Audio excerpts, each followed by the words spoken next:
Magandang umaga po sa inyong lahat, mga kapuso. Welcome once again sa nag-iisang tahanan ng mga doktor ng bayan. Ito po ang Pinoy MD. At syempre, kasama natin ang medyo matagal-tagal na wala at nagbabalik loob na si Doc Oy. Doc, good morning. Yes, good morning, Connie. And of course, good morning po sa ating mga kapuso. No? So, syempre, miss ko na rin magbigay ng mga health tips. No? Kaya, full force tayo ngayon. Oo. Doc, ngayong umagang to, syempre, dahil masaya ang ating umaga once again. Gusto kong makisaya tayo sa pamamagitan ng pagkain. Sharing, of course, of our healthy recipes, no, sa lahat po ng mga nagising ng maaga this morning. And ang ating bibigay sa kanilang recipe ay medyo social sa umpisa dahil ang ating tawag dito ay vermicelli. O sotanghon. Sotanghon. Social, sotanghon lang pala. Yeah. So, what about sotanghon? Yes. Ang dami natin kasi iba-iba, di ba? Mahilig tayo dyan. Especially kakatapos lang ng mga, alam mo na, mga ang daming handaan. Pansit, di ba? Oo. Meron din siyang mga noodle soup recipes. And of course, pagka sinabi mong vermicelli, ang dami mo pang ibang magagawa na hindi natin naiisip na pwede natin magawa. At yan po ang ibibigay namin sa inyong mga recipes. So, meron tayong noodle soup, meron tayong pansit, at iba't iba pa. Panoorin po natin ito.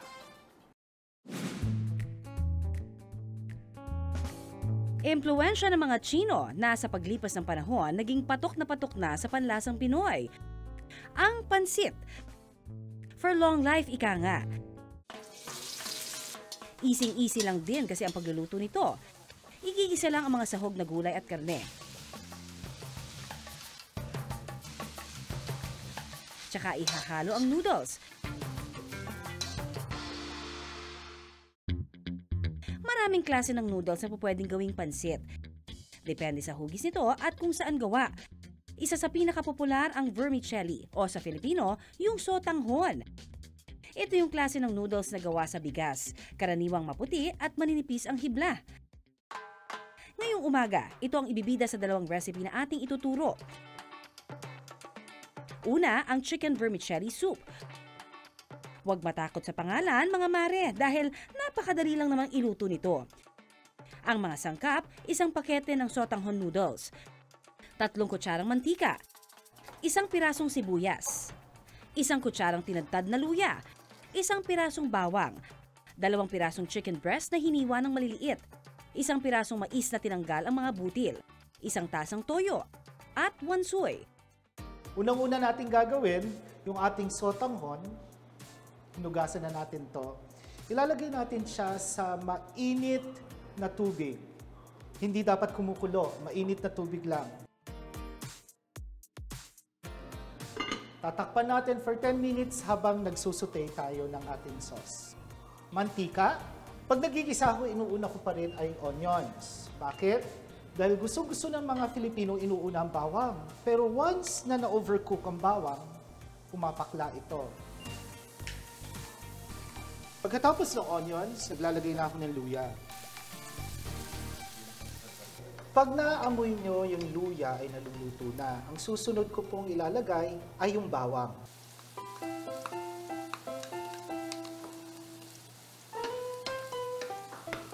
Pag yung ginasa natin ay mabango na, naamoy mo na ang bawang, sibuyas at luya, yun yung tamang-tamang panahon para maglagay na tayo ng ating cut na chicken breast.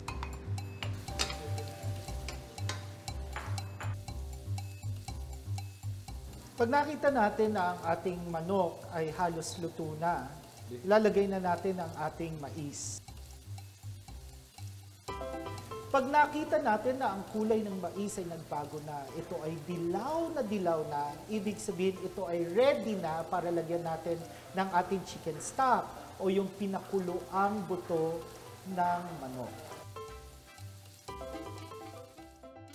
Lalagyan natin ng toyo.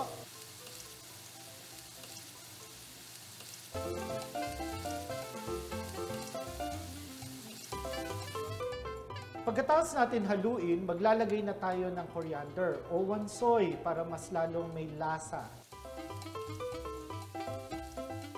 Pag kumukulo na ang ating soup, pwede na natin lagyan to ng ating vermicelli noodles. At ngayon, ready na ang ating chicken vermicelli soup o chicken sotanghon soup.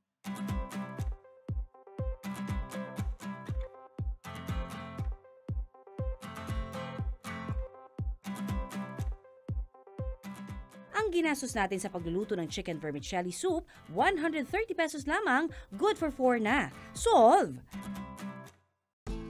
Ang ating ikalawang sotanghon recipe, ang veggie tofu pansit. Ang mga sangkap, isang tasang mantika, tig-1 pirasong sibuyas at bawang, 3 pirasong tofu na hiniwa sa maliliit na piraso, carrots, celery o kinchay, repolyo, 1 tasang toyo, 3 kutsarang atsuete powder na tinunaw sa tubig, at 1 pakete ng vermicelli noodles. Umpisahan natin siya by mantika. Ang isusunod natin ay onion.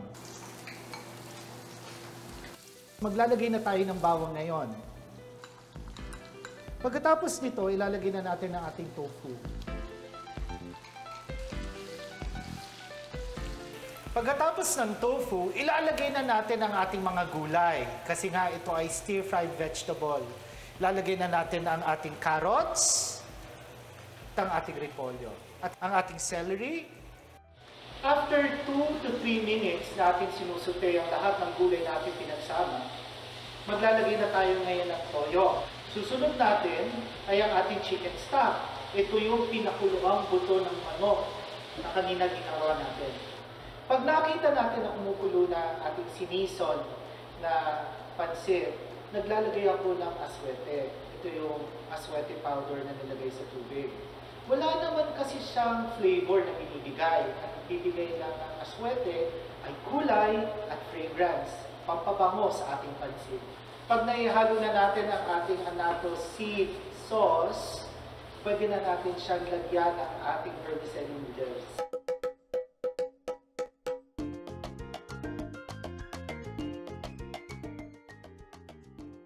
Isang bandehadong veggie tofu pansit na good for 4. Yan ang naluto natin sa halagang 120 pesos lang.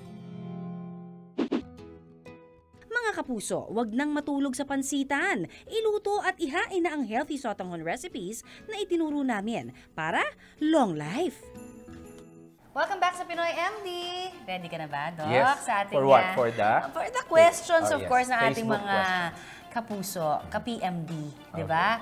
At umpisahan natin yan kay Catherine Mendoza. Kailangan ba daw magpaturok siya ng anti-rabies vaccine dahil nakalmot siya ng pusa?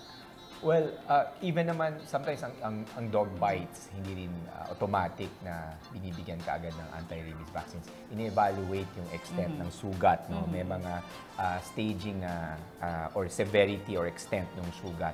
Pag sa pusa, not exactly, no? So, but depende na lamang kung talagang malalim yung pagkakaano. Pero kung kalmot lamang, no, importante dyan ay malinis yung sugat, no? Para, kasi aside from doon sa pusa, is yung infection mismo na matatamo natin doon sa sugat, no? So, but hindi siya automatic, Catherine. Ayun. So, pero ang importante, patingin na lang. Yeah, kailangan magpa-evaluate. Wala naman kay Enday Che Tayaktak. Nako, normal ba daw na 3 to 5 days lang siya dumudumi? Every 3 to 5 days. Okay. Well, you might be having what we call, Connie, yung functional constipation, no? Kasi ang functional constipation, actually, isang senyales siya na, maagang senyales siya na magkakaroon ka ng predisposition para magkaroon ng neurodegenerative condition. So, hindi yan normal, no? Okay. Kasi may isang sistema ng ating katawan, Joy, na importante. Yun yung pag-excrete natin o pag-eliminate natin ng mga bagay na hindi kailangan ng ating katawan. Okay. So, kung naiipon yan, no, magkakaroon yan ng mga damage or epekto sa ating sistema. So, normally, pagka may constipation ang isang tao, maaaring either kulang ka sa fiber, kasi ang fiber, Connie, ay ito ay bulk former siya ng ating, excuse me po dun sa mga nag-aalmusal dyan, but it's a bulk former, no? So, which makes yung ating bituka na gumalaw, no? That's why meron tayong regular na bowel movement. So, yun. Mula naman kay Joy Gilalas, bakit kaya daw madalas siyang nagpa-palpitate, Doc? Palpitasyon, ang ibig sabihin nun, dapat hindi natin nararamdaman, Joy, yung ating tibok ng puso, no? So, pag nararamdaman mo siya, lalo na kung nabibilang mo, so yun yung palpitations. Maraming sanhi niyan, no? pwedeng metabolic ang cause, pwedeng mechanical ang cause, meaning to say, mismong doon sa mekanismo ng puso natin. Pag yan may problema, either may problema sa sirkulasyon or may problema sa anumang kailangang nutrients niya, maaring pumalya yan at maaring magdulot nga ng tinatawag nating arrhythmia or irregularidad sa tibok ng ating puso. So, yun yung sinasabi niyo, mas madalas siya na Yes. mag-palpitate. Or pwede rin nga, as I've said kanina, aside from mechanical, pwede rin metabolic ang cause. Ibig sabihin, like may mga kondisyon tulad ng thyroid disease, no, na pwedeng magdulot sa iyo ng madalas na pagkakaroon ng palpitations. Or pwede rin kaya, baka naman madalas itong magkape ng matapang. So, correct, tama rin. No? So, ang caffeine kasi, ito ay stimulant, no? So, lalo na pagka sobrang antas niya, or sometimes it's also a protective mechanism ang ginagawa ng ating katawan. Kung merong isang anemia ang isang tao, no, at nagkukulang nga ng daloy ng dugo at hangin sa kanyang puso, pwede rin mag-cause yun ng madaming palpitasyon. factors. Maraming factor. Ang importante, kung nagiging madalas na yan, Huwag ipagwalang bahala. Huwag mo ipagwalang bahala. Kumonsulta ka sa doktor. Ang tawag natin sa doktor sa puso, cardiologist, no, para maimbestigahan. Unang-unang papagawa niyan likely ay ang ECG or electrocardiogram, no, para makita kung merong irregularidad doon sa iyong tibok ng puso. Alright. Mula naman kay Danica Peliosis Rosales. May herbal medicine ba, Doc, daw para sa mataas na uric acid? Naku, ito yung masasakit na. Actually, cranberry juice is one way of how we naturally reduce uric acid, no? Okay. But of course, the first thing there is kailangan mong bawasan din yung mga pagkain na nagpapataas din ng iyong uric acid, no? So, lalo na kung ikaw ay manginginom, no? Beer. So, beer is made from malt yan kasi. Even mackerels and herrings o yung mga munggo, legumes mga ganyan. yan. So, mga ganyan. So, kung sobra-sobra naman kasi talaga, sa ating katawan, ito isang sistema, importante yung balanse. Anything sa sobra sa buhay, hindi maganda. Oo naman. Tsaka, how do you know if it's uric acid? Masakit yung mga buto-buto? Mga ganyan ba? Kasi yung uric acid, ang itsura niyan sa microscope, actually para siyang kristal, no? So kaya pag naiipon ng madami, dumadaan sa ating sirkulasyon, lalo doon sa mga maliliit na bahagi ng ating katawan, nagkukos siya ng inflammation or reaction mula sa ating katawan, which causes pain. Ayun. Actually, uric acid, pag naririnig ko yan, masakit na ang naalala ko. Alright, there you have it. Naku, sana ho ay may mga natutunan tayong muling bago. Mula naman kay Dr. Oyi. Yes. At syempre, marami pa kaming mga impormasyong pangkalusugan dapat ninyong malaman. So, wag hong maglilipat dahil babalik pa rin po ang Pinoy MD. Welcome back sa Pinoy MD, mga kapuso. Pasintabi po sa mga nag-aalmusal. Dahil ang ating susunod na topic ay tungkol naman sa ating kulay ng ating urine o ng ating ihi. Diba? Napaka-importante kasi indicative pala yan ng mga sakit din. Ano? Correct, Depende sa kulay. So, remember, ang ating ihi po ay ito yung resulta ng metabolismo ng ating katawan. Yung lahat ng hindi kailangan natin ay dito natin tinatapon o tinatanggal. No? Mga toxins, everything, chemical, everything. So, pwede ang mga indikasyon ng karamdaman. Mga kapuso, alamin na po natin, ano nga ho ba yung dapat na normal na kulay ng ating ihi? Panoorin po natin ito. From millennial pink to Gen Z yellow. Idagdag pa ang ultraviolet na color of the year ngayong 2018. Ilan lang yan sa mga bagong kulay na nauuso ngayon. Pero pagdating sa ating kalusugan, hindi in kung may pagbabago sa kulay ng inyong ihi. Ano mang pagbabago sa kulay, posibleng indikasyon na ito ng sakit. Ganito raw nalaman ng 30 years old na si Princess na mayroon siyang CKD o chronic kidney disease. Nagsimula raw ito sa panghihina, kawalan ng ganang kumain, at bigla ang pangangayayat. From 148, naging 97 pounds na lang ang kanyang timbang sa loob lamang ng isang taon. Pagkatapos, napunan niyang may kakaiba sa kulay ng kanyang ihi. Napansin ko bakit mabula yung ihi ko tapos madilaw siya. Doon na ako nag-alala na bakit ganun hindi naman ako umiinom ng alak. Bakit siya mabula? Ayon sa doktor na sumuri kay Princess, alta presyon, pagpipigil ng ihi, at pabalik-balik na UTI o urinary tract infection ang ilan sa mga dahilan ng pagkakaroon niya ng CKD. Aminado rin si Princess na nahilig siya sa mga alat na pagkain. Nakasanayan ko kasi dati na kumain ng chichirya, uminom ng soft drinks. Halos hindi ako umiinom ng tubig. Mahilig ako sa mga street foods. Kasi sa work namin, sa kalsada kasi kami madalas. Kaya kumbaga, yun yung pinakamalapit na mabilis mong makain na pagkain. Ang kidneys o ang ating mga bato ang nagsisilbing tagasala ng dumi at sobrang tubig sa ating dugo. Nilalabas ito ng ating katawan sa pamamagitan ng pag-ihi. Maaring malaman ang estado ng kalusugan ng isang tao mula sa kulay ng kanyang ihi. Isa sa nakakaapekto ng kulay nito ang water consumption o gaano karaming tubig ang iniinom natin. Tandaan natin, ang dugo natin is made up of liquid or fluids. Paano nagbabago yan o paano nagbabago ang fluid level ng ating dugo? Dapat uminom tayo ng maraming tubig. Pag magandang dami ng tubig sa katawan, marami ang volume ng dugo na dadaloy sa kidney. Pag maganda ang daloy ng dugo sa kidney, maganda ang function niya, maganda rin ang abilidad niya ma-filter ang dugo. Masasabing healthy ang color ng ihi kung kakulay ito ng maputlang dayami hanggang sa dark yellow. Pero kung kulay pulot o amber na, ibig sabihin, kailangan ng uminom ng tubig dahil dehydrated na ang inyong katawan. Posible ring maging kulay brown ang ihi kung may sakit sa apdo. Kung malabo o cloudy o di kayo mapula o may dugo sa ihi, posibleng may UTI or urinary tract infection, kidney stones o tumor ang isang tao. Mabula naman ang ihi kung sobra sa protein ang diet o may sakit na ang bato tulad sa kaso ni Princess. Mas mataas din ang tsansang magkaroon ng abnormal na kulay ng ihi kung nasa lahi ninyo ang sakit sa bato. Sa male or female, halos pantay lang ang pagkakataon nila magkakuha ng kidney diseases. Sa edad, usually middle age to adulthood or probably in the senior years, dyan nagkakaroon na ng komplikasyon ng mga metabolic diseases. Kaya payo ni Dr. Bautista, panatilihing healthy ang mga bato at maging ang kulay ng ating ihi. Ugaliing uminom ng tubig bago pa makaramdam ng uhaw. Huwag magpipigil ng ihi. Iwasan ang sobrang pagkain na maaalat. At kung may napansing hindi normal sa kulay ng ihi, agad na kumonsulta sa doktor. Para kay Princess, totoo na nasa huli ang pagsisisi. Lifetime dialysis at maintenance medicine na kasi ang sagot sa kanyang kondisyon. Kaya kung may senyalis na ibinibigay ang inyong katawan, huwag dedmahin. At lalong huwag matakot magpatingin dahil pagdating sa kalusugan, healthy is in. Tuloy-tuloy pa rin po ang ating pagbibigay sa inyo ng mga health tips. And sinasabi nila, there are so many ways para ma-relax tayo. At alam naman natin, nauuso rin ngayon, di ba, yung mga pag-scrub, no?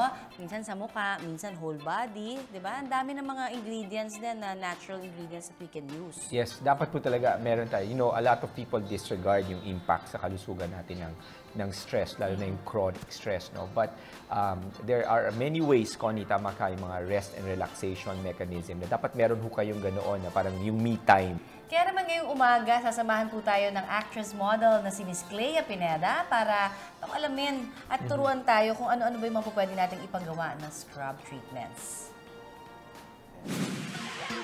Kung unti-unti na kayo naghahanda para sa summer o gusto nyo lamang mag-relax, subukan ang body scrub na hindi lamang pampaganda ng balat, kundi pampabuti rin ng pakiramdam. At ang bonus pa, lahat ng ito, organic. Ang una naming pinuntahan, may scrub na masarap tingnan, amuyin, at syempre, ilagay sa balat. Tada! Yan mga kapuso, nandito tayo sa isa sa spa dito sa Mandaluyong. Nakakaiba naman ang ino-offer nila. Ang ino-offer nila dito ay meron silang chocolate body scrub. So mas nakaka-excite dahil since mahilig ako sa sweets, gusto kong itry ito bilang body scrub. So try natin. Ang mga sangkap sa chocolate and honey scrub, pinaghalo-halong katas ng lemon juice, fresh milk, oil, honey at tablea powder.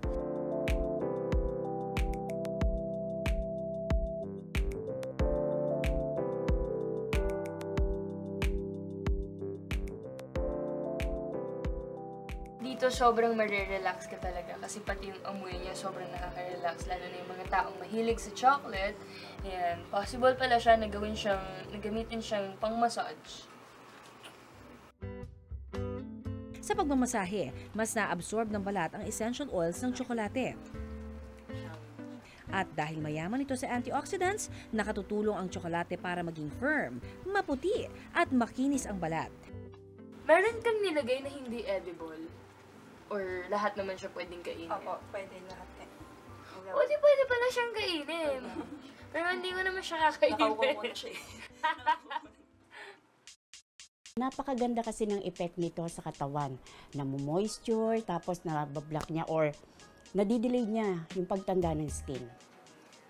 Ang chocolate and honey scrub, maganda rin gawing foot scrub. Bilang moisturizing agent, napapalambot ng tsokolate ang tuyo at magaspang na balat. Yan everyone, mga kapuso, done na ang aking chocolate and honey scrub. So, ang masasabi ko doon, since first time kong matry yun, sobrang relaxing niya. Pati yung scent niya, sobrang nakakadagdag sa relaxation. Sa San Juan City naman, may isang spa na gumagamit ng purong olive oil na inihalo sa apricot para maging body scrub. Bago ang application ng olive oil scrub, ibinabad muna ang mga paa ni Clea sa maligamgam na tubig. Isang shoulder pad din ang inilagay sa balikat ni Clea para raw ito ma-relax ang kanyang muscles.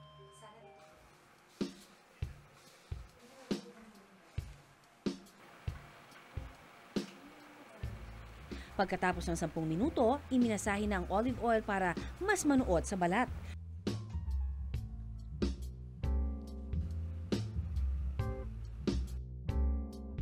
Yung olive mismo natin, especially the scrub that we use, infused siya with olive oil na food grade, meaning pwede mo siyang kainin. And then, marami rin siyang vitamin E. Ang benefit nito sa balat natin, maganda siya for antioxidant para ma-avoid din natin yung mga premature aging. Makalipas ang 20 minuto, maaaring banlawan o punasan ng katawan. Tsaka naman imamasahe ang purong olive oil sa katawan na dadampian ng heat pads. Maliban sa mayaman ng olive oil sa antioxidants na nakatutulong din para maiwasan ang maagang pagtanda ng balat. Mabisa rin itong moisturizer at cleanser na sagana sa vitamin E na nagbibigay naman proteksyon sa balat. Tapos na ang olive body scrub ko. So, sa usual na mga body scrub na napupuntahan ko sa mga massage area, wala silang parang mga shoulder pad na heat pad na kasi nung nilagay sa akin yun, na-feel ko na, uy, na-relax ako bigla. Alam mo yung kahit dito pa lang sa shoulder mo, na-feel mo na yung relaxation sa buong body mo. Plus, yung mga heat pads na nilalagay nila sa likod ko habang minamassage nila ako, mas nakakadagdag yun ng relaxation sa massage namin. Mga kapuso, hindi lamang katawan at mga paa ang maaring gamitan ng organic scrub. Pwede rin gumawa ng DIY na scrub para sa mukha. Paghaluin lamang ang 2 kutsara ng brown sugar at 2 kutsara ng olive oil. Ilagay at hayaang manuot sa mukha ng 15 hanggang 30 minuto. Makatutulong ito para matanggal ang dead skin cells at mas kuminis ang balat sa mukha. Tsaka banlawang mabuti. Paalala lang po, 2 hanggang 3 beses lang kada linggo maaaring gawin ang pag-scrub sa ating balat. Pero kung sensitive ang skin, dapat once a week lang ito gawin. Kaya ngayong summer, magpakinis at magpa-healthy na ng balat. Gaganda na ang inyong kutis, marerelax pa ang inyong pakiramdam. Hindi pa man ganap na umaarangkada ang tag-init, beach ready na ang katawan ng aktres na si Ina Fileo. At kahit nasa early 30s na, napanatili ni Ina ang pangangatawang fit and sexy. Welcome back sa Pinoy MD, mga kapuso. Ngayong umagang to, syempre, like I mentioned earlier, importante talaga, di ba, na meron tayo na pagkukunan ng inspirasyon, di ba? Pagdating naman sa pagiging fit and healthy. And of course, pagdating dyan, hindi naman matatawaran at kitang-kita po sa katawan ng napakagaling na actress na ito. Yung kanyang pag-workout, pagiging healthy. In so, fact, beauty inside out. yes, that's why. Okay. Nag-glow ito eh. Nakikita ko ito sa mga Instagram accounts niya. Actually, doon ko siya nasusubaybayan. Yung ano niya, yung pag-yoga niya. Pero bukod dyan, alamin pa natin, ano pa nga ba ang iba pang pinagkakaabalahan ng ating napakagaling na aktres na si Miss Ina Fileo. Let's all get inspired with her story.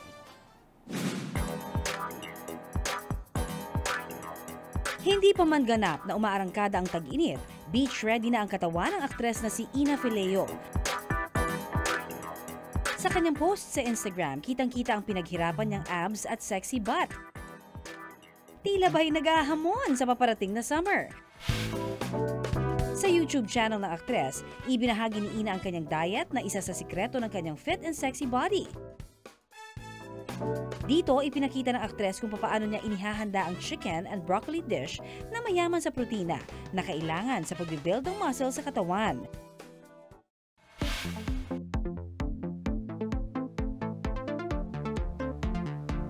Hello mga kapuso! Sa mga social media accounts ko, marami nagtatanong kung paano ako na-maintain ang aking fit at healthy na pangangatawan. At ngayong araw na ito, ibabahagi ko sa inyo ang ilan sa mga workout or exercises na ginagawa ko kapares ng tamang pagkain. Samahan niyo ako. Isang dating figure skating champion at gymnast, physically active na raw noon pa man si Ina.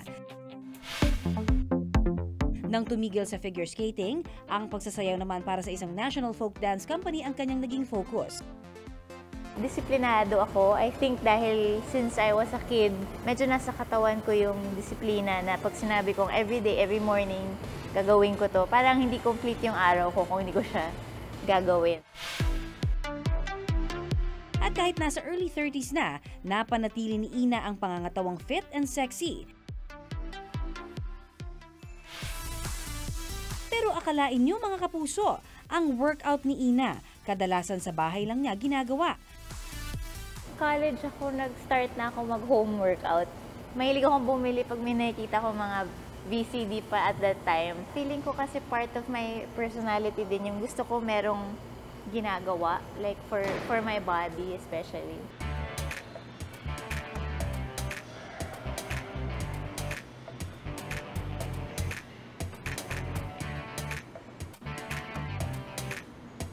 Sa kasalukuyan, target ni Ina ang pagpapaganda ng abs at puwet para sa kanyang bikini-ready body. Nagre-resistance training din siya ng 3 beses sa isang linggo. Kasabay nito ay ang low-intensity steady-state cardio. Dito ang moves, mas madali pero mas matagal namang ginagawa. Mahirap ma-achieve. For me, may mga tao blessed sila na yung fat nila hindi talaga sa tiyan pumupunta, yung mag-ibang part. Ako talaga tiyan, so malaking bagay na na-trim down ko siya. Sa araw na ito, ituturo sa atin ni Ina ang kanyang abs and butt workout. Ang una nating exercise na gagawin ay tinatawag na mountain climbers. At dahil gagawin natin siya sa plank position, tinatamaan ang muscles natin sa arms, especially the shoulders, yung buong ating core, yung upper abs at yung puson at pati na rin ang puwet. So get into plank position at siguraduhin niyo lang na diretso yung linya mula sa likod hanggang sa dulo ng paa ninyo sa ankles.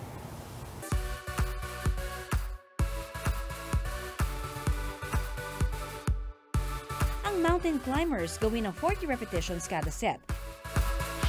Ang next natin gagawin ay tinatawag na jackknives. Isa to sa mga paborito kong workout para sa abs. Ang target niya talaga ay yung buong core ninyo. So ako, gumagamit ako ng light weights pag ginagawa ko to. Pero kung nagsisimula pa lang kayo, kahit wala munang weights.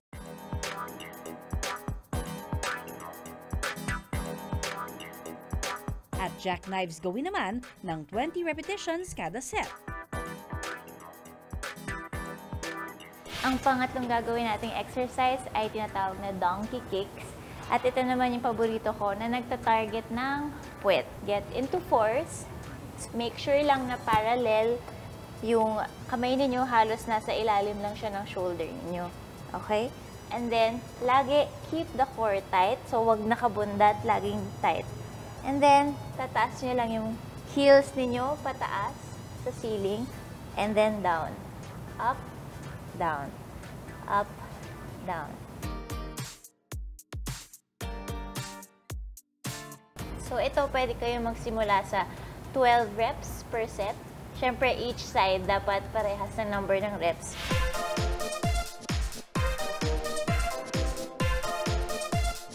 Mga kapuso, hindi lahat ng araw magiging ganado kayo mag-workout at mag-exercise. Kung minsan talaga ay nakakatamad siya. Pero lagi niyong tatandaan na kahit ano, basta determinado kayo at magsipag kayo, kaya niyo magawa. So, gawin niyo to para sa sarili niyo, hindi para kahit kanino, kundi para sa sarili niyo. Sana nagustuhan niyo yung mga shinare ko sa inyo at good luck sa inyong fitness journey. Bye! Ayan mga kapuso, ang daming paraan para maging fit and healthy tayo. So, kailangan lang talagang masimulan, di ba? Kahit na mahirap. Basta may oras. Okay. So, mga kapuso, speaking of oras, Oo nga, tapos na. tayo Isang naman oras ay na. magpapaalam na pansamantala. And always remember mga kapuso, iisa lamang hong ating katawan, di ba? Kaya dapat lamang natin itong pangalagaan. Ako po si Connie Sison, ang inyong kaagapay sa kalusugan. At ako naman po si Doc Oy, ang inyong internist. At syempre, tandaan, unahin ang kalusugan at lagi pong tumutok dito sa programa kung saan kayo. At ang inyong kalusugan ang laging #1. Dito pa rin sa nag-iisang tahanan ng mga doktor ng bayan, ito po ang Pinoy MD.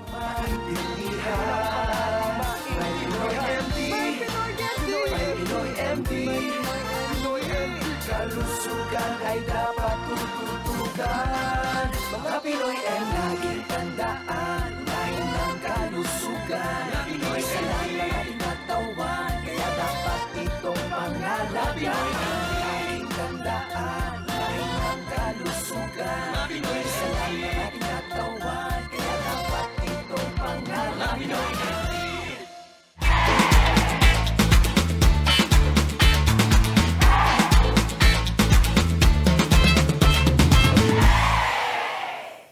Maraming salamat sa pagtutok sa Pinoy MD. Para po sa iba pang kaalaman tungkol sa ating kalusugan, mag-subscribe na sa GMA Public Affairs YouTube channel. And of course, don't forget to hit the bell button for our latest updates.